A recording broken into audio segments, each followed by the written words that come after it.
देखो ଶିଖରେ ଆପଣଙ୍କୁ ସ୍ୱାଗତ। ଆଜି ମୁଁ ଆପଣଙ୍କ ପାଇଁ ନେଇ ଆସିଛି ଦେଶ ବିଦେଶର 30ଟି ଗୁରୁତ୍ୱପୂର୍ଣ୍ଣ ଖବର। ଆପଣଙ୍କୁ ଅନୁରୋଧ ଭିଡ଼ିଓଟିକୁ ସମ୍ପୂର୍ଣ୍ଣ ଦେଖିବେ। ନମ୍ବର 1, ଆସନ୍ତା 6ରେ ଦକ୍ଷିଣ ପୂର୍ବ ବଙ୍ଗୋପସାଗରରେ ସୃଷ୍ଟି ହେବ ଘୂର୍ଣ୍ଣିବଳୟ। ଆସନ୍ତା 6 ତାରିଖରେ ଦକ୍ଷିଣ ପୂର୍ବ ବଙ୍ଗୋପସାଗରରେ ଏକ ଘୂର୍ଣ୍ଣିବଳୟ ସୃଷ୍ଟି ହେବ। ଏହାର 48 ଘଣ୍ଟା ଭିତରେ ଏହା ଅଧିକ ଘନୀଭୂତ ହୋଇ ଲଘୁଚାପର ରୂପ ନେବ। ଏନେଇ ଆଞ୍ଚଳିକ ପାଣିପାଗ ବିଜ୍ଞାନ କେନ୍ଦ୍ର ପକ୍ଷରୁ ସୂଚନା ଜାରି କରାଯାଇଛି। ତେବେ ଏହା ବାତ୍ୟାର ରୂପ ନେବ କି ନାହିଁ ଏନେଇ ସ୍ପଷ୍ଟ ହୋଇନଥିବା ଆଞ୍ଚଳିକ ପାଣିପାଗ ବିଜ୍ଞାନ କେନ୍ଦ୍ର ପକ୍ଷରୁ କୁହାଯାଇଛି। ସେପଟେ SOACC ନିର୍ଦ୍ଦେଶକ ଡକ୍ଟର ଶରତ ଚନ୍ଦ୍ର ସାହୁ ଲଘୁଚାପ ସମ୍ପର୍କରେ ମଧ୍ୟ ସୂଚନା ପ୍ରଦାନ କରିଛନ୍ତି। ତେବେ 7 କିମ୍ବା 8 ତାରିଖ ବେଳକୁ ଏହାର ଚିତ୍ର ଆହୁରି ସ୍ପଷ୍ଟ ହେବ। ଏନେଇ କିଛି ୱିଣ୍ଡିଂ ଜର୍ମନ ଭଳି ବିଦେଶୀ ମଡେଲ ବି ଆକଳନ କରିବା ଆରମ୍ଭ କରିଛନ୍ତି। କିଛି ମଡେଲ ଗୁଡ଼ିକରେ 11 ତାରିଖ ବେଳକୁ ଯେଉଁ ଚିତ୍ର ଦେଖାଉଛନ୍ତି ସେଥିରେ ବାତ୍ୟା ବଡ଼ ଆକାରରେ ହେବ ବୋଲି ଦର୍ଶାଉଛି। ତେବେ 7-8 ବେଳକୁ ଏହି ଲଘୁଚାପ ସୃଷ୍ଟି ହେଲେ ପରେ ଅବପାତରେ ପରିଣତ ହେବ, ପରେ ବାତ୍ୟାର ରୂପ ନେବ। ସମ୍ଭବତଃ 13 କିମ୍ବା 15 ଆଡ଼କୁ ବାତ୍ୟା ଉଗ୍ର ରୂପ ନେବ। ତେବେ ଆଗାମୀ 5 ଦିନ ଯାଏଁ ତାପମାତ୍ରାରେ ବିଶେଷ ପରିବର୍ତ୍ତନ ନାହିଁ। ତେବେ 5 ଦିନ ପରେ ତାପମାତ୍ରା ବୃଦ୍ଧି ପାଇବ। ନମ୍ବର 2, ଲଘୁଚାପ ସୃଷ୍ଟି ସମ୍ଭାବନା, ରାଜ୍ୟ ସରକାର ଛାନିଆ। ଲଘୁଚାପ ସୃଷ୍ଟି ସମ୍ଭାବନା ସୂଚନା ପାଇ ରାଜ୍ୟ ସରକାର ଛାନିଆ। ଦକ୍ଷିଣ ବଙ୍ଗୋପସାଗରରେ 6 ତାରିଖ ସୁଦ୍ଧା ଘୂର୍ଣ୍ଣିବଳୟ ସୃଷ୍ଟି ହେବାର ସମ୍ଭାବନା ରହିଛି। ଏହି ଘୂର୍ଣ୍ଣିବଳୟ ପ୍ରଭାବରେ ଏକ ଲଘୁଚାପ କ୍ଷେତ୍ର ସୃଷ୍ଟି ହୋଇପାରେ। ପାଣିପାଗ ବିଭାଗ ଏନେଇ ସୂଚନା ଦେବା ପରେ ଛାନିଆ ହୋଇଛନ୍ତି ରାଜ୍ୟ ସରକାର। ପ୍ରଶାସନିକ ସମସ୍ତ ବିଭାଗ ଏହାର ମୁକାବିଲା ନିମନ୍ତେ ପ୍ରସ୍ତୁତ ରହିବାକୁ ମୁଖ୍ୟମନ୍ତ୍ରୀ ନବୀନ ପଟ୍ଟନାୟକ କାଲି ନିର୍ଦ୍ଦେଶ ଦେଇଛନ୍ତି। ବରିଷ୍ଠ ଅଧିକାରୀଙ୍କ ସହିତ ଆଲୋଚନା ବେଳେ ସେ ଏହି ନିର୍ଦ୍ଦେଶ ଦେଇଛନ୍ତି। ମୁଖ୍ୟମନ୍ତ୍ରୀ ବୈଠକରେ କହିଛନ୍ତି ଯେ ଗ୍ରୀଷ୍ମ ଋତୁରେ ଯେଉଁ ବାତ୍ୟା ଆସେ ତାର ଆକଳନ ବହୁତ ଜଟିଳ। 2019ରେ ଫନି ବାତ୍ୟା ମଧ୍ୟ ଏହିପରି ଅଚାନକ ଆସି ବ୍ୟାପକ କ୍ଷୟକ୍ଷତି କରିଥିଲା। ରାଜ୍ୟ ସରକାରଙ୍କ ସମସ୍ତ ବିଭାଗ ସହିତ NDRF, ଓଡ୍ରାଫ, ଅଗ୍ନିଶମ ସେବା ଆଦି ଆଗୁଆ ରଖ। ସେହିପରି ଉପକୂଳ ତଳୁ ଅଞ୍ଚଳରୁ ଅସୁରକ୍ଷିତ ସ୍ଥାନରେ ଥିବା ସବୁ ଲୋକଙ୍କୁ ସ୍ଥାନାନ୍ତର କରି ବାତ୍ୟା ଆଶ୍ରୟସ୍ଥଳରେ ସୁରକ୍ଷିତ ରଖ। ଅତ୍ୟାବଶ୍ୟକ ମେସିନ ଓ ଯନ୍ତ୍ରପାତିକୁ ପ୍ରସ୍ତୁତ ରଖ। ପୁନରୁଦ୍ଧାର ଓ ଥଇଥାନ କାର୍ଯ୍ୟକ୍ରମ ପାଇଁ ଯୋଜନା ପ୍ରସ୍ତୁତ କରିବାକୁ ସେ ପରାମର୍ଶ ଦେଇଛନ୍ତି। ନମ୍ବର 3, ଚିଲିକାରେ ଚାଲିବ ସୋଲାର ଓ ଇଲେକ୍ଟ୍ରିକ୍ ବୋଟ୍। 19 ବର୍ଷ ପରେ ବଦଳିବ ଓଡ଼ିଶା ବୋଟ୍ ନିୟମ। 2 ମାସ ଭିତରେ ଆସିବ ନୂଆ ଓଡ଼ିଶା ବୋଟ୍ ଅଧିନିୟମ। କେନ୍ଦ୍ରୀୟ ଆଇନ ଢାଞ୍ଚାରେ ତିଆରି ହେବ ଅଧିନିୟମ। ଜଳପଥରେ ନିରାପଦ ଯାତ୍ରା ସହ ବୈଷୟିକ ଜ୍ଞାନକୌଶଳ ବ୍ୟବହାର ଉପରେ ଦିଆଯିବ ଗୁରୁତ୍ୱ। ନୂଆ ନିୟମ ଅନୁସାରେ ସାରା ରାଜ୍ୟରେ ଚାଲିବ ଗୋଟିଏ ପ୍ରକାର ବୋଟ୍, ଯାହାର ଡିଜାଇନ ପ୍ରସ୍ତୁତ ହୋଇସାରିଛି। ଯାତ୍ରୀଙ୍କ ସହ ଜଳପଥରେ ବଢ଼ିବ ପଣ୍ୟ କାରବାର। ସମୁଦ୍ର, ନଦୀ ଓ ହ୍ରଦରେ ଚାଲିବ ଯାତ୍ରୀବାହୀ ବୋଟ୍। ବୋଟ୍ ମାଲିକ, ନିର୍ମାତା, ଅଧିକାରୀ ଓ ନୀତି ନିର୍ଦ୍ଧାରକଙ୍କୁ ନେଇ ନୂଆ ବୋଟ୍ ଅଧିନିୟମ ନେଇ ଚାଲିଛି ବିଚାର ବିମର୍ଶ। ନମ୍ବର 4, 5ଟି ଜିଲ୍ଲାର 449ଟି ରୂପାନ୍ତରିତ ସ୍କୁଲ ଲୋକାର୍ପିତ। କାଲି 5ଟି ସ୍କୁଲ ରୂପାନ୍ତରଣ ଅଭିଯାନର ତୃତୀୟ ପର୍ଯ୍ୟାୟର ତୃତୀୟ ଦିନରେ କାଲି 5ଟି ଜିଲ୍ଲାର 449ଟି ରୂପାନ୍ତରିତ ହାଇସ୍କୁଲକୁ ମୁଖ୍ୟମନ୍ତ୍ରୀ ଲୋକାର୍ପିତ କରିଛନ୍ତି।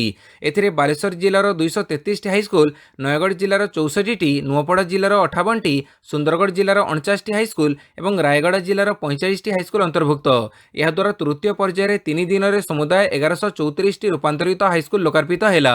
ସୂଚନାଯୋଗ୍ୟ, ଗତ 2ଟି ପର୍ଯ୍ୟାୟରେ ରାଜ୍ୟରେ 3981ଟି ସ୍କୁଲ ରୂପାନ୍ତରିତ ହୋଇଛି। 3ଟି ପର୍ଯ୍ୟାୟ ସମ୍ପୂର୍ଣ୍ଣ ହେବା ପରେ ରାଜ୍ୟରେ ସମୁଦାୟ 6132ଟି ସ୍କୁଲ ରୂପାନ୍ତରିତ ହେବ। ପାଣିପାଗ ସୂଚନା, 24 ଘଣ୍ଟା ମଧ୍ୟରେ 10 ଜିଲ୍ଲାରେ କାଳବୈଶାଖୀ ସମ୍ଭାବନା, ୟେଲୋ ୱାର୍ଣ୍ଣିଂ ଜାରି। ଭାରତୀୟ ପାଣିପାଗ ବିଭାଗର ଭୁବନେଶ୍ୱର ସ୍ଥିତ ଆଞ୍ଚଳିକ କେନ୍ଦ୍ର ପକ୍ଷରୁ ଜାରି ଏକ ସତର୍କ ସୂଚନାରେ କୁହାଯାଇଛି ଯେ ଆସନ୍ତା 24 ଘଣ୍ଟା ମଧ୍ୟରେ ଅର୍ଥାତ୍ ମଇ 3 ତାରିଖ ମଙ୍ଗଳବାର ଅପରାହ୍ନ ସୁଦ୍ଧା ରାଜ୍ୟର 10ଟି ଜିଲ୍ଲାରେ କାଳବୈଶାଖୀ ଜନିତ ଝଡ଼ ବର୍ଷା ହେବା ସହ କିଛି ସ୍ଥାନରେ କୁଆପଥର ବର୍ଷା ମଧ୍ୟ ହେବାର ସମ୍ଭାବନା ରହିଛି। ଏହି ସମୟ ମଧ୍ୟରେ ରାଜ୍ୟର ନୂଆପଡ଼ା, ବଲାଙ୍ଗୀର, କନ୍ଧମାଳ, ଗଞ୍ଜାମ, ଗଜପତି, ରାୟଗଡ଼ା, କଳାହାଣ୍ଡି, ନବରଙ୍ଗପୁର, କୋରାପୁଟ ଓ ମାଲକାନଗିରି ପ୍ରଭୃତି 10ଟି ଜିଲ୍ଲାରେ ବଜ୍ରପାତ ସହ କାଳବୈଶାଖୀ ଜନିତ ଝଡ଼ ବର୍ଷା ହେବାର ସମ୍ଭାବନା ରହିଛି। ଏହାକୁ ଦୃଷ୍ଟିରେ ରଖି ଭାରତୀୟ ପାଣିପାଗ ବିଭାଗର ଭୁବନେଶ୍ୱର ସ୍ଥିତ ଆଞ୍ଚଳିକ କେନ୍ଦ୍ର ପକ୍ଷରୁ ଉପରୋକ୍ତ 10ଟି ଜିଲ୍ଲାକୁ ୟେଲୋ ୱାର୍ଣ୍ଣିଂ ଜାରି କରାଯିବା ସହ ଝଡ଼ ବର୍ଷା ବଜ୍ରପାତ ସମୟରେ ଘର ଭିତରୁ ପଦାକୁ ନ ବାହାରି ନିରାପଦ ସ୍ଥାନରେ ଆଶ୍ରୟ ନେବାକୁ ପରାମର୍ଶ ଦିଆଯାଇଛି। ନମ୍ବର 6, ସମ୍ବଲପୁର ହିଂସାରେ ମୃତ ଚନ୍ଦ୍ରମଣିଙ୍କ ସମ୍ପର୍କୀୟଙ୍କୁ ଭେଟିଲେ ବିଜେପି ଟିମ୍। ସମ୍ବଲପୁରରେ ବିଜେପିର 3 ଜଣିଆ ଟିମ୍ର ଅନୁଧ୍ୟାନ। ହନୁମାନ ଜୟନ୍ତୀରେ ହିଂସା ଘଟଣାର ଅନୁଧ୍ୟାନ କରୁଛନ୍ତି ବିଜେପିର କେନ୍ଦ୍ରୀୟ ଟିମ୍। ଏହି ଟିମ୍ ପ୍ରଥମେ ବୁର୍ଲା ଥାନା ଝାରମୁଣ୍ଡା ଗାଁକୁ ଯାଇ ମୃତ ଚନ୍ଦ୍ରମଣି ମିର୍ଦ୍ଧାଙ୍କ ଗାଁରେ ପହଞ୍ଚିଥିଲେ। ତେବେ ଚନ୍ଦ୍ରମଣିଙ୍କ ପରିବାର ଲୋକେ ନଥିବା ବେଳେ ସମ୍ପର୍କୀୟଙ୍କ ସହ ସେମାନେ ଆଲୋଚନା କରିଥିଲେ। ପରେ ବିଜେପି କେନ୍ଦ୍ରୀୟ ଟିମ୍ ଜୁଜୁମରା ଭବାନୀପାଲି ଗାଁକୁ ଯାଇ ହିଂସାରେ ଆହତ ହୋଇଥିବା କାଳିଆ ଶିଖଙ୍କୁ ଭେଟିଥିଲେ। ଏହାପରେ ସେମାନେ ସିଭିଲ ସୋସାଇଟି ସଦସ୍ୟଙ୍କୁ ଭେଟି ଆଲୋଚନା କରିଛନ୍ତି।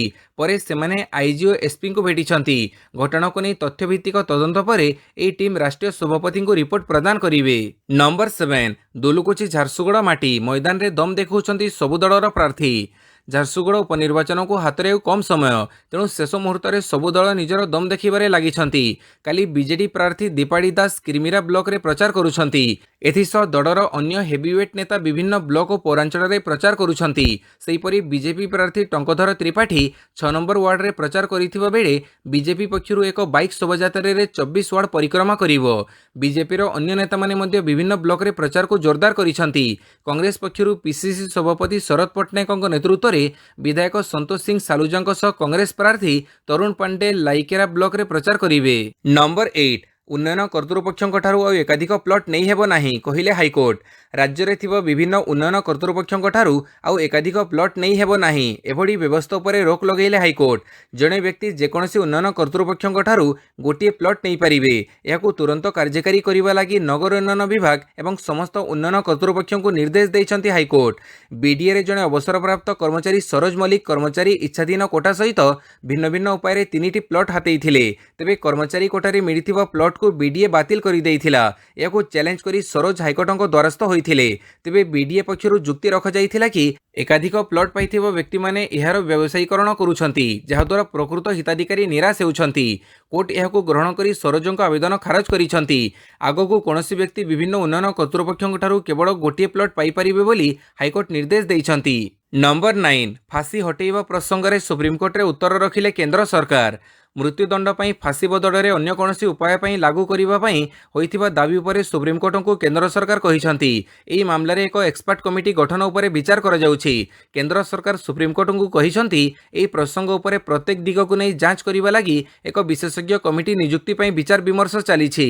आईन बलय भितर फांसी सजा पाइबाकु थिबा कैदी मानकु कम जंत्रणादायक मृत्यु किपरि दिया जाई पारिबो से उपरे एही कमिटी विभिन्न दिग को नहीं विचार करुछि। या उपरे सुप्रीमकोर्ट एही प्रसंग उपर आगत एक मामलार शुणाणी को जुलाई पर्यंत घुंचई देइछंती। जेपर्यंत मृत्यु न होईछि से पर्यंत कैदी को फांसी रे झुलई रखिबा पई कोर्ट निर्देश देइथांती। ऋषि माल्होत्रा नामक जने आईनजीवी एहाको अति क्रूर एवं अमानवीय उपाय बोली कही ए प्रसंग रे एक आवेदन करिथिले। फांसी बदल रे इंजेक्शन गुड़ी मारिबा किंबा इलेक्ट्रिक चेयर व्यवहार परी उपाय लागू करिबा लागि से परामर्श देइथिले। नंबर 10 बिल्किस बानो को दुष्कर्मकारी को कहीं छाड़ी सरकार कागज देखा राजी। बहुचर्चित 2002 मसीहा गुजरात दंगा बेड़े दुष्कर्मर शिकार होइतिबा बिल्किस बानो 11 दुष्कर्मकारी क्यों परिस्थिति रे सरकार जेलरू खलास करथिले ए संपर्कित समस्त दस्तावेज सुप्रीमकोर्ट को देखैबाकू गुजरात और केंद्र सरकार राजी होइछंती। दंगा बेड़े बिल्किस को गणदुष्कर्म करा जाइथिबा बेले तांको परिवारर अनेक सदस्यों को हत्या करा जाइथिला। एही भयंकर घटना पई आजीवन जेलदंड पाइथिबा 11 जन को गुजरात सरकार स्वतंत्र क्षमा नीति बड़े गत वर्ष अगस्त 15 रे जेलरू खलास करि दैथिले। एहाको चैलेंज करी एकाधिक पिटिशन सुप्रीमकोर्ट रे दाखल कर जाइथिला। प्रथमे शुणाणी बेले उभय केंद्र और राज्य सरकार स्वतंत्र क्षमा संक्रांत फाइल देखिबे नाही बोली कहिथिले। एहाको नै सुप्रीमकोर्ट असंतोष प्रकाश करिथिले। एहा परे काली उभय केंद्र और गुजरात सरकार क्षमा नीति संक्रांत फाइल देखिबाकू राजी होइछंती। नंबर 11 एनसीपी सभापति पदरु हठात इस्तीफा देले शरद पवार। देशर वरिष्ठ राजनेता तथा नेशनलिस्ट कांग्रेस पार्टीर सभापति पदरु हठात इस्तीफा देइछंती शरद पवार। देशर जणे विशिष्ट विरोधी दलर नेता भावे परिचित शरद पवार महाराष्ट्र रे शिवसेना कांग्रेस और एनसीपी को एकाठी करी सरकार गठन करिथिले। अवश्य परवर्ती अवस्था महाविकास अघाड़ी सरकार भुसड़ी पड़िछि तथापि शरद पवार सबुबेले चर्चा रे रही आसिछंती। काली एक कार्यक्रम में शरद पवार सभापति छाड़िबा नै घोषणा करिछंती। तेबे एपरि निष्पत्ति अप्रत्याशित थिबारु तांको समर्थक वरिष्ठ नेता माने सहजरे एहाकु ग्रहण करि पारि नाहंती। इस्तीफा संपर्क में घोषणा करिबा मात्रे पवारଙ୍କ समर्थक माने तांको घेरी जाइथिले। सेमाने तांको आगरे कांदिबा सह हाथ जोड़ी निष्पत्ति बदळैबाकू अनुरोध करिथिले तथापि शरद पवार सेमानकर कथा शुणी नाहंती। से तांको इस्तीफा निष्पत्ति रे कायम रहिछंती। शरद पवारଙ୍କ परे एनसीपी कमांड किए संभाळिबे ताकू नै मध्ये किछि भी कुह जाइनी। नंबर 12 कर्नाटक रे कांग्रेस रा इस्ताहार 200 यूनिट बिजुली फ्री बेरोजगारों को भत्ता। कर्नाटक विधानसभा निर्वाचन पूर्व कांग्रेस घोषणा पत्र। कांग्रेस यह संकल्प पत्र में नुआ चाकरी सृष्टि करने सहित बुनियादी ढांचारे कर्नाटक विकास करिवो। सेहीपरि राज्य में महिला को सशक्त कराजिवो। चाषी और दिन मजुरिया स्वतंत्र योजना सृष्टि कराजिवो। सेहीपरि राज्यर समग्र विकास उपरे विशेष ध्यान दियाजिबा नै मैनिफेस्टो रे उल्लेख रहिछि। कांग्रेस रो ई घोषणा पत्र ना सबु समुदायर शांतिपूर्ण उद्यान रहिछि। कर्नाटक रे पुराना पेंशन योजना उपरे विचार करने प्रतिश्रुति मध्य दिया जाइछि। कांग्रेस सरकार को आसिले राज्य में 200 यूनिट पर्यंत मागणा बिजुली देव। प्रति परिवार महिला मुख्य को मासक 2000 लेखाएं भत्ता दिज्व। महिला मागणा बस सेवा पास मिल। स्नातक छात्र छात्री को 3000, डिप्लोमा छात्र छात्री को मासक 1500 लेखाएं बेरोजगार भत्ता मिल। ଏହା ସହିତ 10 କିଲୋଗ୍ରାମ ପର୍ଯ୍ୟନ୍ତ ଫ୍ରି ରାସନ ଚାଉଳ ଦେବାକୁ ଘୋଷଣା କରିଛି କଂଗ୍ରେସ। କଂଗ୍ରେସ ଘୋଷଣାପତ୍ରରେ ବଜରଙ୍ଗ ଦଳ, ପିଏଫଆଇ ଏବଂ ହିଂସା ସୃଷ୍ଟି କରୁଥିବା ସଂଗଠନ ଉପରେ ପ୍ରତିବନ୍ଧକ ଲଗାଇବାକୁ ପ୍ରତିଶ୍ରୁତି ଦେଇଛି। ନମ୍ବର 13 ବରଗଡ଼ ଓ କଳାହାଣ୍ଡି ସମେତ 5 ଜିଲ୍ଲାରେ ହାଇ ଆଲର୍ଟ ଜାରି। ଛତିଶଗଡ଼ର ଦନ୍ତେୱାଡ଼ା ଆରନପୁର ରାସ୍ତାରେ ମାଓବାଦୀଙ୍କ ଦ୍ୱାରା ହୋଇଥିବା ମାରାତ୍ମକ ଆଇଡି ବିସ୍ଫୋରଣ ପରେ ଓଡ଼ିଶା ସରକାର ସତର୍କ ହୋଇଛନ୍ତି। ମଙ୍ଗଳବାର ଓଡ଼ିଶା ପୋଲିସର ବରିଷ୍ଠ ଅଧିକାରୀ ସୂଚନା ଦେଇଛନ୍ତି ଯେ ଛତିଶଗଡ଼ ସୀମାବର୍ତ୍ତୀ ଆଉ 2ଟି ଜିଲ୍ଲାକୁ ଏହି ସତର୍କ ସୂଚନା ଜାରି କରାଯାଇଛି। ଏଡିଜି ଅମିତାଭ ଠାକୁର କହିଛନ୍ତି ବରଗଡ଼ ଓ କଳାହାଣ୍ଡି ଜିଲ୍ଲାରେ ଏହି ସତର୍କ ସୂଚନା ଜାରି କରାଯାଇଛି। ଏହା ପୂର୍ବରୁ ଛତିଶଗଡ଼ ନକ୍ସଲ ଆକ୍ରମଣ ପରେ 3ଟି ଜିଲ୍ଲା ନବରଙ୍ଗପୁର, ମାଲକାନଗିରି ଓ ନୂଆପଡ଼ାକୁ ହାଇ ଆଲର୍ଟ କରାଯାଇଥିଲା। ଅମିତାଭ ଠାକୁର କହିଛନ୍ତି ପ୍ରାୟ 90% ମାଓବାଦୀ ଛତିଶଗଡ଼ରୁ ଓଡ଼ିଶାକୁ ଆସିଛନ୍ତି। ତେଣୁ ମାଓବାଦୀଙ୍କ ପ୍ରବେଶ ସ୍ଥାନକୁ ଯାଞ୍ଚ କରାଯିବା ଉଚିତ। ନବରଙ୍ଗପୁର, ମାଲକାନଗିରି, ନୂଆପଡ଼ା, ବରଗଡ଼ ଏବଂ କଳାହାଣ୍ଡିର ସୀମାନ୍ତ ଜିଲ୍ଲା ପାଇଁ ସତର୍କ ସୂଚନା ଜାରି କରାଯାଇଛି ବୋଲି ଠାକୁର କହିଛନ୍ତି। ନମ୍ବର 14 ମାନହାନି କେସ୍, ରାହୁଲ ଗାନ୍ଧୀଙ୍କୁ ମିଳିଲାନି ଆଶ୍ୱସ୍ତି। ଅପରାଧିକ ମାନହାନି କେସ୍ରେ ଦୋଷୀ ସାବ୍ୟସ୍ତ ହୋଇ 2 ବର୍ଷ ଜେଲଦଣ୍ଡ ପାଇଥିବା କଂଗ୍ରେସ ନେତା ରାହୁଲ ଗାନ୍ଧୀଙ୍କୁ ଆଉ ଏକ ଝଟକା। ସେ ଦଣ୍ଡାଦେଶ ଉପରେ ଅନ୍ତରୀଣ ରୋକ ଲଗାଇବାକୁ ଦାବି କରି ଗୁଜରାଟ ହାଇକୋର୍ଟରେ ଆବେଦନ କରିଥିଲେ, କିନ୍ତୁ ହାଇକୋର୍ଟ ଦଣ୍ଡାଦେଶ ଉପରେ କୌଣସି ପ୍ରକାରର ରୋକ ଲଗାଇ ନାହାନ୍ତି। କୋର୍ଟ ଗ୍ରୀଷ୍ମ ଅବକାଶ ବା ଜୁନ୍ 4 ପରେ ତାଙ୍କ ଆବେଦନ ଉପରେ ରାୟ ଦେବେ ବୋଲି କାଲି କହିଛନ୍ତି। ମୋଦି ସରନେମ ବୟାନ ପାଇଁ ଫେବୃଆରୀ ମାସରେ ସୁରତର ଗୋଟିଏ କୋର୍ଟ ରାହୁଲଙ୍କୁ ଦୋଷୀ ସାବ୍ୟସ୍ତ କରିଥିଲେ। ଏହାପରେ ତାଙ୍କ ଲୋକସଭା ସଦସ୍ୟତା ପଦ ରଦ୍ଦ ହୋଇଛି। ଏହା ବିରୋଧରେ ସେ ହାଇକୋର୍ଟଙ୍କ ଦ୍ୱାରସ୍ଥ ହୋଇଥିଲେ। ହାଇକୋର୍ଟ ଚୂଡ଼ାନ୍ତ ରାୟ ପ୍ରକାଶ କରିବା ଯାଏଁ ସେ ଦଣ୍ଡାଦେଶ ଉପରେ ଅନ୍ତରୀଣ ରୋକ ଲଗାଇବାକୁ ନିବେଦନ କରିଥିଲେ, କିନ୍ତୁ ତାଙ୍କୁ ନିରାଶ ହେବାକୁ ପଡ଼ିଛି। ନମ୍ବର 15 ଅଶୋଧିତ ପେଟ୍ରୋଲିୟମ ଉପରେ ୱିଣ୍ଡଫଲ୍ ଟ୍ୟାକ୍ସ ହ୍ରାସ କଲେ ସରକାର। ଅଶୋଧିତ ପେଟ୍ରୋଲିୟମ ଉପରେ ଲାଗୁଥିବା ୱିଣ୍ଡଫଲ୍ ଟ୍ୟାକ୍ସ ହ୍ରାସ କରିଛନ୍ତି କେନ୍ଦ୍ର ସରକାର। ସରକାର ଏହି ୱିଣ୍ଡଫଲ୍ ଟ୍ୟାକ୍ସକୁ ପ୍ରତି ଟନ୍ ପିଛା 4100 ଟଙ୍କାକୁ ହ୍ରାସ କରିଛନ୍ତି, ଯାହାକି ପୂର୍ବରୁ 6400 ଟଙ୍କା ପ୍ରତି ଟନ୍ ରହିଥିଲା। ଏହି ନୂଆ ଦର ମଙ୍ଗଳବାର ଲାଗୁ ହୋଇଛି। ସେହିପରି ପେଟ୍ରୋଲ, ଡିଜେଲ ଏବଂ ଆଭିଏସନ୍ ଟର୍ବାଇନ୍ ଇନ୍ଧନ ଉପରେ ୱିଣ୍ଡଫଲ୍ ଟ୍ୟାକ୍ସ ଶୂନ ରଖାଯାଇଛି, ଅର୍ଥାତ୍ ଏହି ପେଟ୍ରୋଲିୟମ ଉତ୍ପାଦ ଉପରେ କୌଣସି ୱିଣ୍ଡଫଲ୍ ଟ୍ୟାକ୍ସ ଲାଗୁ ହେବ ନାହିଁ। ପ୍ରକୃତରେ ବେସରକାରୀ ବିଶୋଧନାଗାରମାନେ ଅନ୍ତର୍ଜାତୀୟ ବଜାରରେ ବିକି ଏହି ପେଟ୍ରୋଲିୟମ ଉତ୍ପାଦ ଉପରେ ଅଧିକ ଲାଭ କମାଉଥିଲେ ଏବଂ ଘରୋଇ ବଜାର ପରିବର୍ତ୍ତେ ସେଠାରେ ବିକିବାକୁ ଚାହୁଁଥିଲେ, ଯାହାକୁ କମ୍ କରିବା ପାଇଁ ସରକାର ୱିଣ୍ଡଫଲ୍ ଟ୍ୟାକ୍ସ ଲଗାଯାଇଛି। ନମ୍ବର 16 ଭୁବନେଶ୍ୱରରୁ ନକଲି କଫ୍ ସିରପ ଜବତ ଘଟଣା, ପୋଲିସ ଖୋଜୁଛି ଡିଲର ଚେର। ଭୁବନେଶ୍ୱରରୁ ନକଲି କଫ୍ ସିରପ ଜବତ ଘଟଣା, ପୋଲିସ ଖୋଜୁଛି ଆନ୍ତଃରାଜ୍ୟ ଡିଲର ଚେର। ଅହମ୍ମଦାବାଦରୁ ଆସିଥିଲା ବ୍ୟାପକ ପରିମାଣର କଫ୍ ସିରପ। ତେବେ ଅଧିକ ତଦନ୍ତ ପାଇଁ ଅହମ୍ମଦାବାଦ ଯିବ କମିଶନରେଟ ପୋଲିସ। ଜବତ 2400 କଫ୍ ସିରପ ନକଲି ହୋଇଥିବା ସନ୍ଦେହ କରୁଛି ପୋଲିସ। ମଞ୍ଚେଶ୍ୱରରେ ଥିବା ଏମ୍ଏସ୍ ଫାର୍ମାରୁ ଚାରିଆଡ଼କୁ ଚାଲାଣ ହେଉଥିଲା କଫ୍ ସିରପ। ସୋମବାର 2400 ବୋତଲ କଫ୍ ସିରପ ଜବତ କରିଥିଲା ଭରତପୁର ପୋଲିସ, ଯାହାର ଆନୁମାନିକ ମୂଲ୍ୟ ପ୍ରାୟ 5 ଲକ୍ଷ ହେବ। ନମ୍ବର 17 ଦ କେରଲା ଷ୍ଟୋରି, ନୂତନ ଟିଜରରେ ବଡ଼ ଧରଣର ପରିବର୍ତ୍ତନ। ସୁଦୀପ୍ତ ସେନଙ୍କ ପ୍ରପଗଣ୍ଡା ଫିଲ୍ମ ଦ କେରଲା ଷ୍ଟୋରିର ଟ୍ରେଲର ରିଲିଜ୍ ହେବା ପରେ ବିବାଦର ସୂତ୍ରପାତ ହୋଇଛି। ଏହାର ରୁମ ଟାଙ୍କୁରା ଟ୍ରେଲର ଦର୍ଶକଙ୍କ ମନରେ ଉତ୍କଣ୍ଠା ସୃଷ୍ଟି କରିଛି। ଲଭ୍ ଜିହାଦ ଜାଲରେ ପଡ଼ି 32,000 ମହିଳା ଧର୍ମ ପରିବର୍ତ୍ତନ କରି ମୁସଲମାନ ହୋଇଥିବା ମିଥ୍ୟା ତଥ୍ୟ ଉଲ୍ଲେଖ କରାଯିବା ପରେ ବିବାଦ ଭୟଙ୍କର ରୂପ ନେଇଥିଲା। ମଙ୍ଗଳବାର ଫିଲ୍ମର ନୂତନ ଟିଜର ଇଣ୍ଟ୍ରୋ ଲାଇନ୍ରେ ବଡ଼ ଧରଣର ପରିବର୍ତ୍ତନ କରାଯାଇଛି।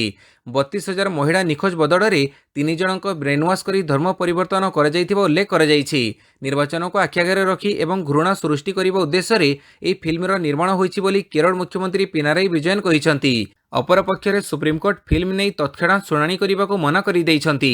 ସିବିଏଫ୍ସି 10ଟି କୋର୍ଟ ସହ ଫିଲ୍ମକୁ ଏ ସାର୍ଟିଫିକେଟ୍ ଦେଇଛି। ନମ୍ବର 18 କୃତ୍ରିମ ବୁଦ୍ଧିର କୁପ୍ରଭାବ ସମ୍ପର୍କରେ ସତର୍କ କରି ଗୁଗୁଲ ଛାଡ଼ିଲେ ହିଣ୍ଟନ। କୃତ୍ରିମ ବୁଦ୍ଧି ବା ଆର୍ଟିଫିସିଆଲ ଇଣ୍ଟେଲିଜେନ୍ସ ଏଆଇର ଜନକ ଜେଫ୍ରି ହିଣ୍ଟନ ଗୁଗୁଲ ଛାଡ଼ିଛନ୍ତି। ତାଙ୍କ ସହ ଏଆଇର ଆଉ 2 ଜଣ ଗଡଫାଦର ମଧ୍ୟ ସମାନ ପଦକ୍ଷେପ ନେଇଛନ୍ତି। ଏଆଇ ଟେକ୍ନୋଲୋଜିର ସମ୍ପ୍ରସାରଣ କରାଯାଉଥିବା ବେଳେ ସେ ଏହା ବିରୋଧରେ ଚିନ୍ତା ପ୍ରକଟ କରି ଅଫିସ ଛାଡ଼ିଛନ୍ତି। ଏଆଇର କୁପ୍ରଭାବ କେମିତି ମାନବ ଜାତି ଓ ପୁରା ବିଶ୍ୱ ଉପରେ ପଡ଼ିବ ସେ ବାବଦରେ ମଧ୍ୟ ସେ ସମସ୍ତଙ୍କୁ ସତର୍କ କରାଇଛନ୍ତି। ନ୍ୟୁୟର୍କ ଟାଇମ୍ସକୁ ସାକ୍ଷାତକାର ଦେଇ ହିଣ୍ଟନ କହିଛନ୍ତି ଯେ ବର୍ତ୍ତମାନ ବିଭ୍ରାନ୍ତ କରିବା ଭଳି ତଥ୍ୟ ପ୍ରଚାର କରାଯାଉଛି। ଆଗାମୀ ଭବିଷ୍ୟତରେ ଏଆଇର ପ୍ରଭାବ ମାନବ ଜାତିର ଅବସ୍ଥିତି ଉପରେ ମଧ୍ୟ ପ୍ରଭାବ ପକାଇବ। ସେ ସମସ୍ତଙ୍କୁ ସତର୍କ କରି କହିଛନ୍ତି ଯେ ଆର୍ଟିଫିସିଆଲ ଇଣ୍ଟେଲିଜେନ୍ସ ନିଯୁକ୍ତିକୁ ସମ୍ପୂର୍ଣ୍ଣ ଭାବେ ହଟେଇ ଦେବ। ଏଥିସହ ମାନବ ଜାତି ଉପରେ ଏହାର ପ୍ରଭାବ ପଡ଼ିବାର ସମ୍ଭାବନା ରହିଛି, କାରଣ ଏଆଇ ନିଜର କୋଡ୍ ଦ୍ୱାରା ଲେଖିବ ଏବଂ ଏହାକୁ ପରିଚାଳନା କରିବ। ଲୋକଙ୍କଠାରୁ ଅଧିକ ସ୍ମାର୍ଟ ହେଉଛି ଏଆଇ, ଏହାକୁ ଖୁବ୍ କମ୍ ଲୋକ ବିଶ୍ୱାସ କରୁଛନ୍ତି। ନମ୍ବର 19 ଭାରତରେ ହ୍ରାସ ପାଉଛି ଧାର୍ମିକ ସ୍ୱତନ୍ତ୍ରତା, କହିଲା ଆମେରିକୀୟ ଆୟୋଗ। ଭାରତର ଧାର୍ମିକ ସ୍ୱତନ୍ତ୍ରତାକୁ ନେଇ ଆଙ୍ଗୁଠି ଉଠାଇଛି ଆମେରିକୀୟ ଧାର୍ମିକ ସ୍ୱତନ୍ତ୍ରତା ଆୟୋଗ। ଭାରତକୁ କଡ଼ା ତାଲିକାଭୁକ୍ତ କରିବା ପାଇଁ ସୁପାରିଶ କରିଥିବା ଜଣାପଡ଼ିଛି। ଏନେଇ ରିପୋର୍ଟରେ ଆୟୋଗ ଭାରତରେ ଧାର୍ମିକ ସଂଖ୍ୟାଲଘୁ ବିଶେଷ କରି ମୁସଲମାନମାନଙ୍କ ଲାଗି ପରିସ୍ଥିତି ବିଗିଡ଼ିବାରେ ଲାଗିଛି ବୋଲି ଉଲ୍ଲେଖ କରିଛି।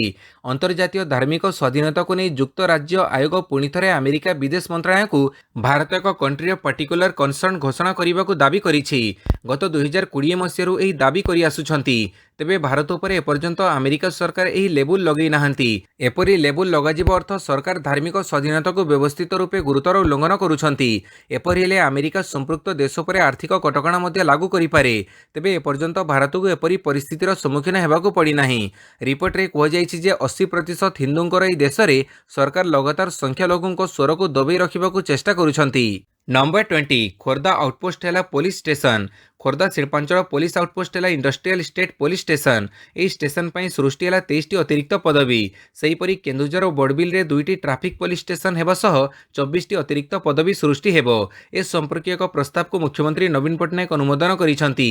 ଏହି ପୋଲିସ ଷ୍ଟେସନରେ ସୃଷ୍ଟି ହୋଇଥିବା 23ଟି ନୂତନ ପଦବୀ ମଧ୍ୟରେ ଗୋଟିଏ ଇନ୍ସପେକ୍ଟର, 6ଟି ସବ୍ ଇନ୍ସପେକ୍ଟର, 3ଟି ଆସିଷ୍ଟାଣ୍ଟ ସବ୍ ଇନ୍ସପେକ୍ଟର, 2ଟି ହାବିଲଦାର ଏବଂ 11ଟି କନେଷ୍ଟବଳ ପଦବୀ ରହିଛି। ଅନ୍ୟପକ୍ଷେ ରାଜ୍ୟ ସରକାର କେନ୍ଦୁଝର ବଡ଼ବିଲ ସହରରେ 2ଟି ଟ୍ରାଫିକ ପୋଲିସ ଷ୍ଟେସନ ମଧ୍ୟ ସୃଷ୍ଟି କରିଛନ୍ତି। ଏଥିପାଇଁ 24ଟି ନୂତନ ପଦବୀ ମଞ୍ଜୁର କରାଯାଇଛି। ଏହି 2ଟି ଟ୍ରାଫିକ ପୋଲିସ ଷ୍ଟେସନ ପାଇଁ ସୃଷ୍ଟି ହୋଇଥିବା 24ଟି ପଦବୀ ମଧ୍ୟରେ 2ଟି ଇନ୍ସପେକ୍ଟର, 6ଟି ଆସିଷ୍ଟାଣ୍ଟ ସବ୍ ଇନ୍ସପେକ୍ଟର ଓ 16ଟି କନେଷ୍ଟବଳ ପଦବୀ ରହିଛି। ନମ୍ବର 21 ଜୁଲାଇ 30ରେ ଓଏସ୍ଏସ୍ସିର ଆକାଉଣ୍ଟାଣ୍ଟ ପରୀକ୍ଷା। ବାତିଲ ହୋଇଥିବା ଓଏସ୍ଏସ୍ସି ପରିଚାଳିତ ଆକାଉଣ୍ଟାଣ୍ଟ ପରୀକ୍ଷା ପୁଣି ଅନୁଷ୍ଠିତ ହେବ। ଆସନ୍ତା ଜୁଲାଇ 30ରେ ଏହି ଆକାଉଣ୍ଟାଣ୍ଟ ପ୍ରିଲିମିନାରୀ ପରୀକ୍ଷା ହେବ ବୋଲି ମଙ୍ଗଳବାର ଓଏସ୍ଏସ୍ସି ପକ୍ଷରୁ ବିଜ୍ଞପ୍ତି ପ୍ରକାଶ ପାଇଛି। ସବୁ ଜିଲ୍ଲା ମୁଖ୍ୟାଳୟରେ ଗୋଟିଏ ସିଟିଂରେ ଓଏମ୍ଆର୍ ମୋଡ୍ରେ ଏହି ପରୀକ୍ଷା ହେବ। ସୂଚନା ଥାଉ କି ଏପ୍ରିଲ 23ରେ ପ୍ରଶ୍ନପତ୍ରରେ ତ୍ରୁଟି ଯୋଗୁଁ ଏହି ପରୀକ୍ଷା ବାତିଲ ହୋଇଥିଲା। ବିଶେଷ ଭାବେ ଓଡ଼ିଆ ଭାଷାରେ ପ୍ରଶ୍ନପତ୍ର ଚୟନ କରିଥିବା ପରୀକ୍ଷାର୍ଥୀମାନଙ୍କୁ ପ୍ରଶ୍ନ ପଢ଼ି ବୁଝିବା ସମ୍ଭବପର ହୋଇନଥିଲା। ଏନେଇ ଅଭିଯୋଗ ପରେ ପରୀକ୍ଷା ବାତିଲ କରାଯାଇଥିଲା। 65ଟି ଆକାଉଣ୍ଟାଣ୍ଟ ପଦବୀ ପାଇଁ ରାଜ୍ୟର ସମସ୍ତ ଜିଲ୍ଲାରେ ପ୍ରିଲିମିନାରୀ ପରୀକ୍ଷା କେନ୍ଦ୍ର ପ୍ରସ୍ତୁତ କରାଯାଇଥିଲା। ପ୍ରାୟ 50,000 ଛାତ୍ରଛାତ୍ରୀ ଓଏମ୍ଆର୍ ମୋଡ୍ରେ ପରୀକ୍ଷା ଦେଇଥିଲେ। ନମ୍ବର 22 ମହାତ୍ମା ଗାନ୍ଧୀଙ୍କ ନାତି ଅରୁଣ ମଣିଲାଲ ଗାନ୍ଧୀଙ୍କ ଦେହାନ୍ତ। ଆଉ ନାହାନ୍ତି ଜାତିର ପିତା ମହାତ୍ମା ଗାନ୍ଧୀଙ୍କ ନାତି ଅରୁଣ ମଣିଲାଲ ଗାନ୍ଧୀ। କାଲି କୋହ୍ଲାପୁରରେ ସେ ଶେଷ ନିଶ୍ୱାସ ତ୍ୟାଗ କରିଛନ୍ତି। 1934ରେ ଦକ୍ଷିଣ ଆଫ୍ରିକାର ଡରବାନରେ ଜନ୍ମଗ୍ରହଣ କରିଥିବା ଅରୁଣଙ୍କୁ ମୃତ୍ୟୁବେଳକୁ 89 ବର୍ଷ ବୟସ ହୋଇଥିଲା। ସେ ଜଣେ ଲେଖକ ଭାବେ ବେଶ୍ ଖ୍ୟାତି ଅର୍ଜନ କରିଥିଲେ। ଫେବୃଆରୀ 28ରେ ଅରୁଣ ଗାନ୍ଧୀ କୋହ୍ଲାପୁର ଆସିଥିଲେ। ଏଠାରେ ଥିବା ଅବନୀ ସଂସ୍ଥାରେ ସେ କିଛି ଦିନ ରହିବାର ଥିଲା। କାଲି ସକାଳେ ସେଠାରେ ଥିବା ବେଳେ ଅରୁଣ ଗାନ୍ଧୀଙ୍କ ଦେହାନ୍ତ ହୋଇଛି। ନମ୍ବର 23 ରିଅଲ ଇଷ୍ଟେଟରେ ବଢ଼ିଛି ମୁଦ୍ରାସ୍ଫୀତି। ଘର ମୂଲ୍ୟରେ 7% ପର୍ଯ୍ୟନ୍ତ ବୃଦ୍ଧି। ଚଳିତ କ୍ୟାଲେଣ୍ଡର ବର୍ଷର ପ୍ରଥମ ତ୍ରୈମାସିକରେ ଦେଶରେ ରିଅଲ ଇଷ୍ଟେଟ୍ କ୍ଷେତ୍ରରେ ବେଶ୍ ମୂଲ୍ୟ ବୃଦ୍ଧି ହୋଇଛି। PropTiger.com ଅନୁସାରେ ଦେଶର ସବୁ ପ୍ରମୁଖ ସହରରେ ନୂଆ ଘର ମୂଲ୍ୟରେ ହାରାହାରି 7% ପର୍ଯ୍ୟନ୍ତ ବୃଦ୍ଧି ହୋଇଛି। ଗତ ଏକ ବର୍ଷରେ ବେଙ୍ଗାଲୁରୁରେ ନୂଆ ଘର ମୂଲ୍ୟରେ 10% ବୃଦ୍ଧି ହୋଇଥିବା ବେଳେ ଦେଶର ଅନ୍ୟ ସହରାଞ୍ଚଳ ଅପେକ୍ଷା ଏଠାରେ ସବୁଠୁ ଅଧିକ ମୂଲ୍ୟ ବୃଦ୍ଧି ହୋଇଛି। ବେଙ୍ଗାଲୁରୁ ପଛକୁ ରହିଛି ପୁଣେ। ଏଠାରେ ନୂଆ ଘର ପିଛା ମୂଲ୍ୟ ପାଖାପାଖି 8% ପର୍ଯ୍ୟନ୍ତ ବୃଦ୍ଧି ହୋଇଛି। ତେବେ ଏହି ସମୟରେ ଅହମ୍ମଦାବାଦରେ ଘର ମୂଲ୍ୟରେ 7% ବୃଦ୍ଧି ହୋଇଛି। ନମ୍ବର 24 ଭାରତ ଏବଂ ଚୀନ ଓ ବିଶ୍ୱ ଅଭିବୃଦ୍ଧି ଉପରେ ଆଇଏମ୍ଏଫ୍ର ରିପୋର୍ଟ। ଅନ୍ତରାଷ୍ଟ୍ରୀୟ ମୁଦ୍ରା ପାଣ୍ଠି ନିଜର ସଦ୍ୟତମ ରିପୋର୍ଟରେ ଏସିଆ ପ୍ରଶାନ୍ତ କ୍ଷେତ୍ରର ଅଭିବୃଦ୍ଧି ହାରକୁ 3.8%ରୁ ବଢ଼େଇ 4.6% କରିଛି। ଦୁନିଆର ସବୁଠୁ ବଡ଼ ଆର୍ଥିକ ସଂସ୍ଥା କହିଛି ଯେ ବିଶ୍ୱ ଅର୍ଥନୀତି ଅଭିବୃଦ୍ଧିରେ ଅଧାରୁ ଅଧିକ ଯୋଗଦାନ କେବଳ ଭାରତ ଏବଂ ଚୀନରୁ ରହିବ। ଆଇଏମ୍ଏଫ୍ର ଏହି ରିପୋର୍ଟ ଏପରି ସମୟରେ ଆସିଛି ଯେତେବେଳେ ପାଶ୍ଚାତ୍ୟ ଦେଶଗୁଡ଼ିକର ବଡ଼ ଅର୍ଥବ୍ୟବସ୍ଥା ଉପରେ ମାନ୍ଦାବସ୍ଥାର ଭୟ ରହିଛି। ମଙ୍ଗଳବାର ଜାରି ନିଜ regional economic outlook Asia and Pacific ରିପୋର୍ଟରେ ୱାଶିଂଟନ ସ୍ଥିତ ଆଇଏମ୍ଏଫ୍ କହିଛି ଯେ ଏହି କ୍ଷେତ୍ର ବିଶ୍ୱ ବିକାଶରେ ପ୍ରାୟ 70% ଯୋଗଦାନ ଦେବ। ଆଇଏମ୍ଏଫ୍ ରିପୋର୍ଟରେ କୁହାଯାଇଛି ଯେ ଏସିଆ ଏବଂ ପ୍ରଶାନ୍ତ କ୍ଷେତ୍ର 2023ରେ ଦୁନିଆର ପ୍ରମୁଖ କ୍ଷେତ୍ର ମଧ୍ୟରେ ସବୁଠୁ ଅଧିକ ଗତିଶୀଳ ରହିବ, ଯାହା ଚୀନ ଏବଂ ଭାରତର ଉତ୍ସାହିତ ଦୃଷ୍ଟିକୋଣରୁ ପ୍ରେରିତ। ରିପୋର୍ଟରେ କୁହାଯାଇଛି ଯେ ଚଳିତ ବର୍ଷ ଏହି କ୍ଷେତ୍ରର ଦୁଇ ସବୁଠୁ ବଡ଼ ବଜାର ଅର୍ଥବ୍ୟବସ୍ଥା ବିଶ୍ୱ ବିକାଶରେ ପ୍ରାୟ ଅଧାରୁ ଅଧିକ ଯୋଗଦାନ କରିବ। ନମ୍ବର 25 କାନାଡ଼ାର ମୋଷ୍ଟ ୱାଣ୍ଟେଡ୍ ପଳାତକ ତାଲିକାରେ ଗୋଲ୍ଡି ବ୍ରାରଙ୍କ ନାଁ। କୁଖ୍ୟାତ ଗ୍ୟାଙ୍ଗଷ୍ଟର ତଥା ପଞ୍ଜାବ ସିଙ୍ଗର ସିନ୍ଧୁ ମୁସେୱାଲାଙ୍କ ହତ୍ୟାକାଣ୍ଡ ଘଟଣାର ମୁଖ୍ୟ ଷଡ଼ଯନ୍ତ୍ରକାରୀ ଗୋଲ୍ଡି ବ୍ରାର ଅଡ଼ୁଆ ବଢ଼ିଛି। କାନାଡ଼ା ସରକାର ଜାରି କରିଥିବା 25 ଜଣିଆ ମୋଷ୍ଟ ୱାଣ୍ଟେଡ୍ ପଳାତକ ତାଲିକାରେ ତାର ନାଁ ରହିଛି। ଗୋଲ୍ଡିର ନାଁକୁ ଓଟ୍ଟାୱାରେ ଥିବା ପଳାତକଙ୍କୁ ଧରିବା ପାଇଁ ଗଠିତ ଇଣ୍ଟରପୋଲର ସହାୟତା ଟିମ୍ ତାଲିକାରେ ସାମିଲ କରିଛି। ଗୋଲ୍ଡି ବ୍ରାର ଓରଫ ସତିନ୍ଦରଜିତ ସିଂ ଏବେ କାନାଡ଼ାରେ ରହିଛି ଓ ତାଠାରୁ ସାଧାରଣ ଲୋକଙ୍କ ଜୀବନ ପ୍ରତି ବିପଦ ରହିଛି। ଭାରତରେ ସେ ଘଟାଇଥିବା ଅପରାଧ ଅତ୍ୟନ୍ତ ସାଂଘାତିକ, ତେଣୁ ତାକୁ ଧରିବା ପାଇଁ ଉଦ୍ୟମ କରାଯାଉଛି। ଗୋଲ୍ଡି ବ୍ରାର ହେଉଛି ରଜତ କୁମାର ଗୁଲରାଲ ସିଂ ହତ୍ୟାକାଣ୍ଡର ମୁଖ୍ୟ ଅଭିଯୁକ୍ତ। ସେହିପରି ଭାରତୀୟ ସିଙ୍ଗର ସିନ୍ଧୁ ମୁସେୱାଲା ହତ୍ୟା ପଛରେ ମଧ୍ୟ ତାର ହାତ ଥିବା ମଧ୍ୟ କୁହାଯାଉଛି ବୋଲି ଟିମ୍ ପକ୍ଷରୁ ଜାରି ବିବୃତ୍ତିରେ କୁହାଯାଇଛି। ନମ୍ବର 26 ଆର୍ଥିକ ସଙ୍କଟରେ ଗୋଫାଷ୍ଟ ମଇ 3ରୁ 4ରେ ହେବାକୁ ଥିବା ବିମାନ ଉଡ଼ାଣ ରଦ୍ଦ କଲା କମ୍ପାନୀ। ଗୋଫାଷ୍ଟ ବିମାନରେ ଯାତ୍ରା କରିବାକୁ ଟିକେଟ୍ ବୁକ୍ କରିଥିବା ଯାତ୍ରୀ ଅସୁବିଧାର ସାମ୍ନା କରିବାକୁ ପଡ଼ିପାରେ, କାରଣ କମ୍ପାନୀ ମଇ 3 ଏବଂ 4ରେ ହେବାକୁ ଥିବା ବିମାନ ଉଡ଼ାଣକୁ ରଦ୍ଦ କରିଛି। ପ୍ରକୃତରେ ତେଲ କମ୍ପାନୀଙ୍କ ପାଖରେ ଥିବା ବକେୟା ପଇଠ ନ କରିପାରିବାରୁ ଏୟାରଲାଇନ୍ ଏହି ନିଷ୍ପତ୍ତି ନେଇଛି। ରିପୋର୍ଟ ଅନୁଯାୟୀ ଗୋଫାଷ୍ଟ କ୍ୟାଶ୍ ଆଣ୍ଡ କ୍ୟାରି ମୋଡ୍ରେ କାର୍ଯ୍ୟ କରୁଛି, ଅର୍ଥାତ୍ ଏୟାରଲାଇନ୍କୁ ପ୍ରତିଦିନର ଉଡ଼ାଣ ହିସାବରେ ତେଲ କିଣିଥାଏ ଏବଂ ସେହି ଅନୁଯାୟୀ ଇନ୍ଧନ ପାଇଁ ପଇଠ କରିବାକୁ ପଡ଼ିଥାଏ। ତେଣୁ ଏହି ବକେୟା ପଇଠ ହୋଇପାରିନଥିବାରୁ ଉଡ଼ାଣରେ ସମସ୍ୟା ହୋଇପାରେ।